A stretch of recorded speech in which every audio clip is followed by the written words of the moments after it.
మన భారతీయులందరూ reserve bank of India జారీ చేసే నోట్లనే వాడుతూ ఉంటారు. అది అందరికీ తెలిసిందే. కానీ ఈ బ్యాంకు జారీ చేసిన ప్రతి నోటు కీలకంగా ఉంటుందని మీకు తెలుసా? ప్రతి నోటుపై కొన్ని రకాల నెంబర్లు, గుర్తులు, కలర్స్, ఫోటోలు ఉంటాయి. కానీ ఆ నోటు ఎలా తయారు చేస్తారు, ఆ నోటుపై ఏముంటుంది అనే విషయాలు పెద్దగా పట్టించుకోరు. అయితే ఈ నోటుపై చివరకు కొన్ని గీతలు కూడా కనిపిస్తుంటాయి. ఇవి నల్ల రంగులో ఉంటాయి. చాలామంది ఈ గీతలను ఇప్పటికే చూసుంటారు. కానీ అవి ఎందుకు ఏర్పాటు చేశారు, ఆ గీతల వల్ల ఎవరికి ఉపయోగం అనే విషయం గురించి చాలా తక్కువ మంది ఆలోచిస్తారు. అసలు అవి ఎవరి కోసం ఏర్పాటు చేశారో తెలుసా? ఇవి కళ్ళు లేని వారి కోసం ప్రత్యేకంగా కొన్ని ఏర్పాట్లు చేసింది మన ఆర్బీఐ. నేటి కాలంలో కళ్ళు లేని వారు సైతం పెద్ద పెద్ద ఉద్యోగాలు చేస్తూ ఉంటారు.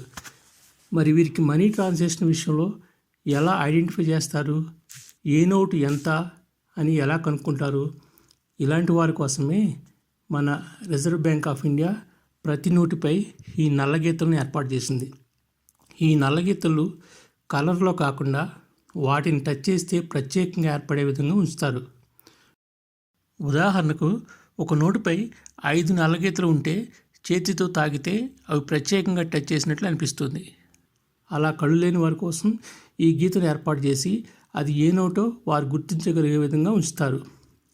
ఉదాహరణకు 100 రూపాయల నోటుపై రెండు వేరువేరు గీతలు ఉంటాయి. ఇలా ఉన్నదాన్ని 100 రూపాయల నోటుని గుర్తిస్తారు. అలాగే 200 నోటుపై రెండు వేరువేరుగా గీతలు ఉంటాయి. మధ్యలో 2 సున్నాలుగా ఉన్న సింబల్స్ ఉంటాయి. ఇలా ఉన్నదాన్ని 200 రూపాయలుగా గుర్తిస్తారు. అలాగే 500 నోటు ఉంటే దానిపై 5 నల్ల గీతలు ఉంటాయి. అంటే ఈ గీతలు 2 వేరే, మరో 2 దూరంగా ఉండి మధ్యలో ఒకటి ఉంటుంది. దీనిని వారు 500గా గుర్తిస్తారు.